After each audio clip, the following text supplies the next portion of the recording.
Bismillahirrahmanirrahim. Assalamualaikum warahmatullahi wabarakatuh. Alhamdulillahirabbil alamin. Senang dan bahagia rasanya pada malam hari ini bisa kembali bertemu dengan kawan-kawan di sana. Mudah-mudahan seperti biasalah hendaknya Anda sekeluarga dalam keadaan baik. Allah cucurkan rahmat serta keberkahan dalam bentuk rezeki dan kesehatan kepada Anda sekeluarga dimanapun saat ini Anda tengah berada. Amin amin ya robbal alamin.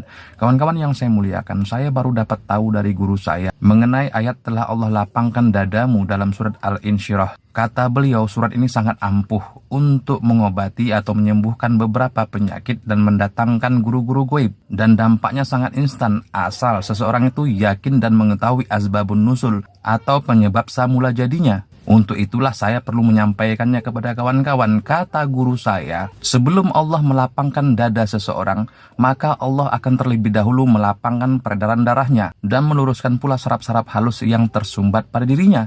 Setelah semua itu Allah lapangkan, barulah Allah berfirman, telah kami lapangkan dadamu. Nah, ada beberapa penyakit-penyakit berat yang sangat bandel dan ngeyel jika diobati dengan berbagai macam pengobatan medis yang sumbernya berasal dari menyempitnya pembuluh darah, menyempitnya aliran darah, dan menyempitnya saraf-saraf halus di batang tubuh kita. Nah, andaikan saja seseorang tuh mau istiqomah membaca Bismillahirrahmanirrahim. Alam nasroh laka sodrok wa wada'na anka wizrok allazi anqadha zahrok wa rafa'na laka zikrok fa inna ma'al usri usra inna ma'al usri usra fa iza faragta fansab wa ila rabbika farghab. Maka janji Allah dalam surat ini akan tunai kepada kita. Sebelum Allah melapangkan dada manusia yang membacanya, maka Allah akan terlebih dahulu melapangkan pembuluh darahnya, melapangkan urat-urat peredaran darahnya. Setelah itu semua dilapangkan oleh Allah Ta'ala, barulah Allah akan melapangkan dadanya. Sebaiknya bagi seseorang yang melafalkan surat ini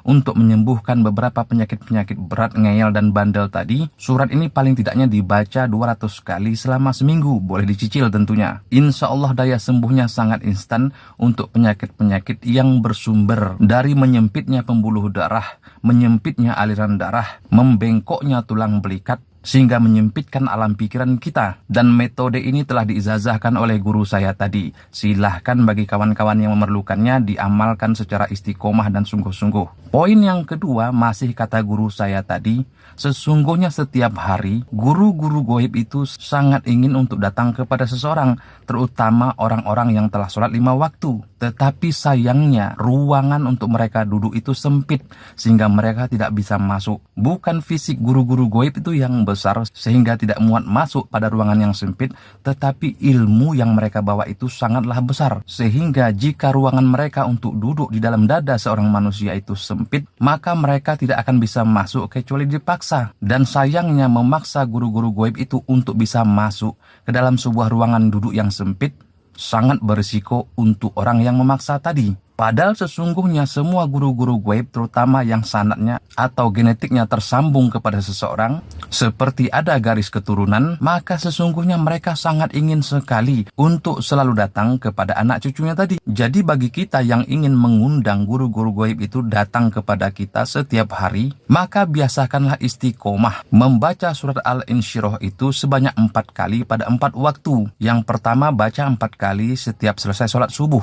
Yang kedua baca 4 kali juga setiap selesai sholat asar. Yang ketiga baca 4 kali juga setiap selesai sholat maghrib. Dan yang terakhir baca 4 kali juga setiap selesai sholat isya. Dan surat ini jangan dibaca ketika siang hari. Maka oleh itu tadi saya tidak mengatakan membaca surat Al-Insyirah itu pada saat selesai sholat zuhur, karena kekuatan surat ini pada siang hari tidak aktif. Biasanya orang-orang yang membaca surat ini ketika siang hari, maka bawaannya akan sangat ngantuk sekali. Poin yang ketiga ini bukan dari guru saya, murni dari pengalaman saya sendiri. Menyempitnya pandangan mata itu karena sempitnya dada. Dampak menyempitnya pandangan mata karena sempitnya dada, maka dia akan mengalami penyakit-penyakit yang berhubungan dengan mata seperti rabun, katara, dan sebagainya, sehingga dia hanya bisa memandang sedikit saja alias sempit pandangan matanya. Dampak batinnya pula, orang yang sempit pandangan matanya, maka sempitlah pula pandangannya kepada alam semesta, yang tampak oleh dia hanya beberapa benda-benda zohir di alam nyata. Tetapi jika sempitnya pandangan mata itu dilapangkan oleh Allah Ta'ala, karena Allah telah melapangkan dadanya, maka luaslah pandangannya, seluas pandangan alam semesta.